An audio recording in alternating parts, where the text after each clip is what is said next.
সুপ্রিয় নবম শ্রেণীর শিক্ষার্থীরা, আজকের এই ভিডিওতে আমরা দেখব যে তোমাদের নবম শ্রেণীর পদার্থবিজ্ঞান এই নমুনা প্রশ্নটি এবং সাজেশন দেখব, যা এটি দেখলে তোমাদের পরীক্ষায় 100% কমন আসবে ইনশাল্লাহ। তোমরা যারা এখনো আমাদের চ্যানেলটি সাবস্ক্রাইব করে নাই, সাবস্ক্রাইব করে পাশেই থাকবে। আর যারা সাবস্ক্রাইব করেছো তাদেরকে অসংখ্য ধন্যবাদ। এখন আমরা দেখব যে তোমাদের নমুনা প্রশ্নটি, তারপর আমরা সাজেশন দেখব যে তোমাদের পরীক্ষাটি হবে যে বহু নির্বাচনী প্রশ্নগুলো থাকবে 25টি, তার মান হবে 25, সময় থাকবে 25 মিনিট। তারপর হচ্ছে যে তোমাদের সংক্ষিপ্ত প্রশ্ন থাকবে 60টি, এই 60টির মধ্যে তোমাদের যে কোনো 5টির উত্তর দিতে হবে। তারপর হচ্ছে সৃজনশীল থাকবে তোমাদের এখানে যে 60টি সৃজনশীল থাকবে, 60টি থেকে তোমাদের যে কোনো 4টি সৃজনশীল তোমাদের দিতে হবে। এই হচ্ছে তোমাদের যে নমুনা প্রশ্নটি। আমরা তোমাদের এই বহু নির্বাচনী প্রশ্নের আনসারটি জেনে নেই যে 1 এর উত্তরটি হবে গ, 2 এর উত্তরটি হবে গ,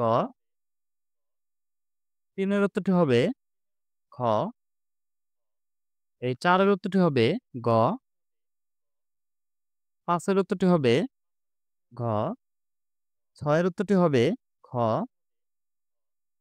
7 এর উত্তরটি হবে ঘ, 8 এর উত্তরটি হবে ক, 9 এর উত্তরটি হবে খ, 10 এর উত্তরটি হবে খ, 11 এর উত্তরটি হবে ক, 12 এর উত্তরটি হবে গ, 13 এর উত্তরটি হবে খ, 14 এর উত্তরটি হবে ঘ,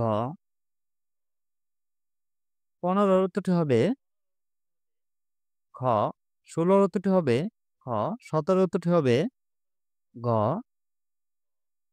18 এর উত্তরটি হবে গ, 19 এর উত্তরটি হবে গ, 20 এর উত্তরটি হবে ক, 21 এর উত্তরটি হবে গ, 22 এর উত্তরটি হবে ক, 23 এর উত্তরটি হবে খ এবং 24 এর উত্তরটি হবে খ, 25 এর উত্তরটি হবে ক। আমরা তোমাদের এই বহু নির্বাচনী প্রশ্নের আনসারটি হবে সেটিও দেখে নিলাম। এখন আমরা দেখে নেব যে তোমাদের যে নবম শ্রেণীর যে পদার্থবিজ্ঞান, এটি আমরা সাজেশনটি দেখে নেই। আমি যদি এই সবগুলো লাইন ভেঙে ভেঙে বুঝাই তাহলে তোমাদের ভিডিওটি অনেক লং হয়ে যাবে। তোমরা ভিডিওটি পজ করে সবগুলো লাইন পড়ে নিতে পারো।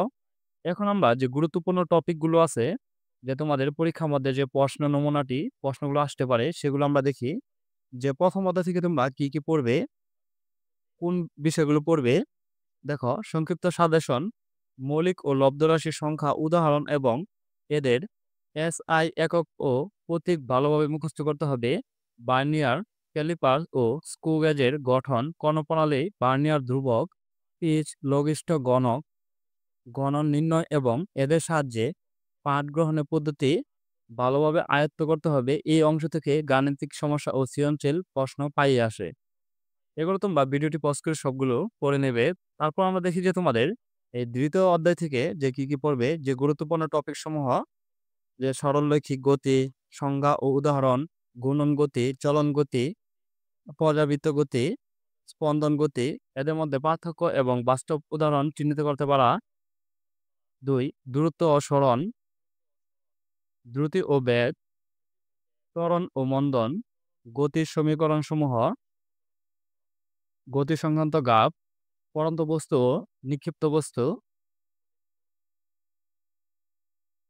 আর তোমাদের এই সূত্রগুলো একসাথেই সবগুলো দেওয়া আছে। তোমরা এখান থেকে তোমরা এই সূত্রগুলো দেখে নিতে পারো, বা মুখস্থ করার জন্য এই সূত্রগুলো তোমাদের 1 পৃষ্ঠার মধ্যেই এই সবগুলো সূত্র দেওয়া আছে।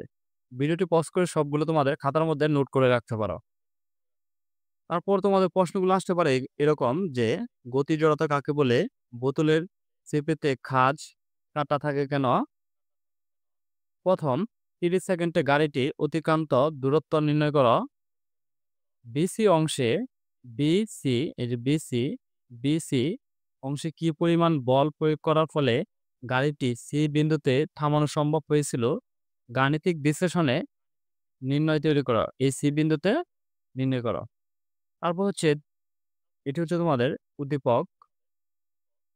ব্যাগ কাকে বলে? সকল ধরনের ব্যাগের পরিবর্তনের সুষম ত্বরণ কি হবে কি ব্যাখ্যা করো।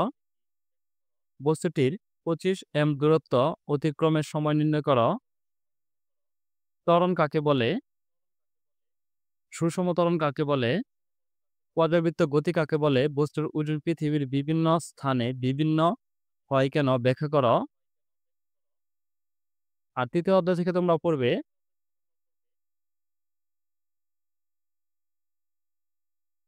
ঘনন কাকে বলে? একটি ক্রিকেট বলকে ব্যাট দ্বারা আঘাত করলে অনেক সময় ছক্কায় পরিণত হয় কেন? কত সময় পর তাদের মধ্যে সংঘর্ষ হলো? জড়তা কাকে বলে? গাড়ির টায়ারে খাঁজ কাটা থাকে কেন ব্যাখ্যা করো। মিলিত বস্তুর বেগ নির্ণয় করো। নিউটনের গতি তৃতীয় সূত্রটি লেখো। এটি তোমাদের আসতেই পারে, এই তৃতীয় সূত্রটি তোমাদের পরীক্ষার মধ্যে আসতেই পারে। তারপর চতুর্থ অধ্যায় থেকে তোমরা পড়বে ভরবেগ কাকে বলে? ওয়াট কাকে বলে? পড়ন্ত বস্তুর বিভব শক্তি হ্রাস পায় কেন? শক্তির সংখ্যা দাও। বিভব শক্তি কাকে বলে?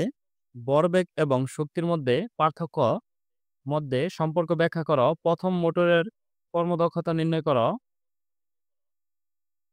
আর পঞ্চম অধ্যায় থেকে তোমাদের যে প্রশ্নগুলো আসবে, অসম্পর্শ বল কাকে বলে? ভরবেগের সংরক্ষণ সূত্রটি ব্যাখ্যা করো। পুকুরটির তলদেশে পানির চাপ নির্ণয় করো।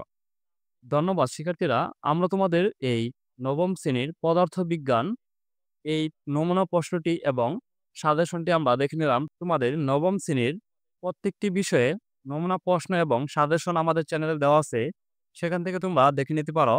সবার আগে ভিডিওটি পেতে চ্যানেলটি সাবস্ক্রাইব করে পাশেই থাকবে। আর যারা সাবস্ক্রাইব করেছো তাদেরকে অসংখ্য ধন্যবাদ।